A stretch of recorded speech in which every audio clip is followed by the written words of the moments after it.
friend Wanlov the Kubolor. We told you that he will be on the show. He is on a mission to get government to ban the use of plastics, and the musician is seeking the support of civil society organizations to push this agenda. Watch this video. When we return, we'll speak to Wanlov the Kubolor.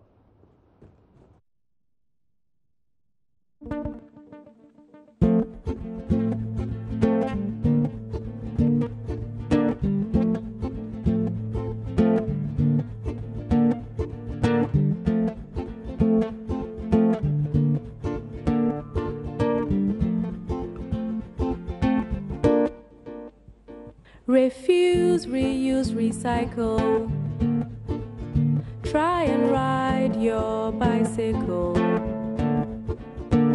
Refuse, reuse, recycle. Try and ride your bicycle. Sound the alarm, it's getting drastic. We're causing harm with plastic. Polluting oceans with oil. Poisoning mountains of soil. Refuse, reuse, recycle. Try and ride your bicycle. Refuse, reuse, recycle. Try and ride your bicycle. Swim the seas, the fish are dying. Don't smell the breeze, no birds are flying. Butterflies and bees, they are crying. Animals and trees, hope we are trying. Refuse, reuse, recycle. Try and ride your bicycle. Refuse, reuse, recycle. Try and ride your bicycle. Please refuse. Please refuse. Please refuse. Please refuse. Please refuse. Please refuse. Please refuse. Please refuse. Please refuse is joining us. That's Wanlov the Kubolor. He's joining us from the city of Brussels. This is in Belgium. Good morning to you. What's up, brother? Charlie bro Adeo. What's up? Charlie, but this is your new crusade. Why you formed a waste management company now? Oh no. I've been saying talking about plastic for a long time. And in recent times, we've been going to the beach and we can't even go to the beaches and crying. It's full of plastic. And the fishermen are going out there, spending hours and days sifting through plastic. We catch more plastic than fish now. And we all know the plastic parts cause for the floods that happen when it rains. More mosquitoes, cholera and stuff. So there's right now several countries in Africa, Rwanda leading, Kenya, and to check on Google, you see a list of countries that have banned plastic. And so we are hoping, full suit, because since Rwanda banned it, it's one of the 5 cleanest cities, Kigali, capital of Africa, one of the cleanest cities in the world. So I feel we can start there, and we can send students, young children, on trips to Rwanda to go and see how they perform and how it's working for them. Or even send journalists to put a story on Rwanda, interview on how process went, how they're surviving now, what they're using instead of plastic. Because they are still alive.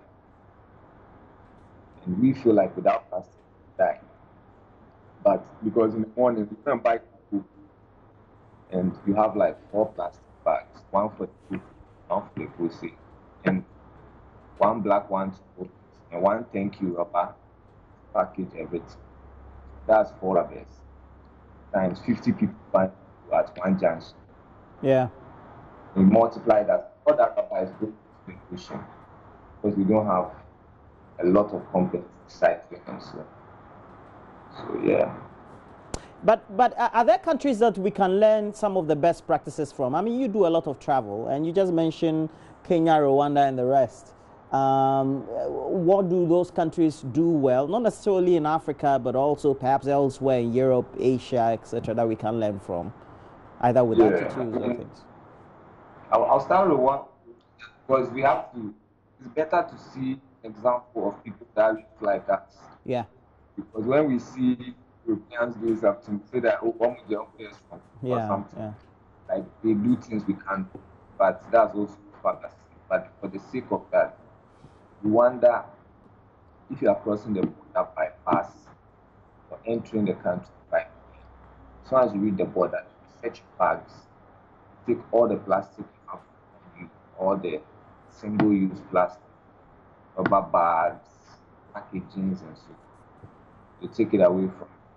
I don't know where they take it or what they do with it after it's taken from you. So that's why I'm suggesting that we have journalists, people like sent there just went like on a trip to find out how that is managing.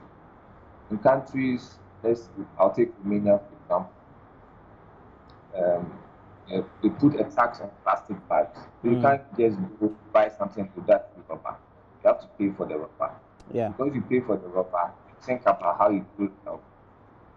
And so you take that same rubber back to the shop and for other things. You don't just use 3 rubbers to 6 rubbers a day. You know, Ghana, if you're just standing by the road and you decide that, oh, let me go and buy something in town. You don't go into the house to take the rubber to go and buy the thing because you know they'll dash you up. Like, you know, they'll take you 50 pesos, 30, 20 pesos for rubber. You enter your room, you pick a rubber and go and buy it. Yeah. Instead of packing more rubber. Yeah. So, taxes and those kind of.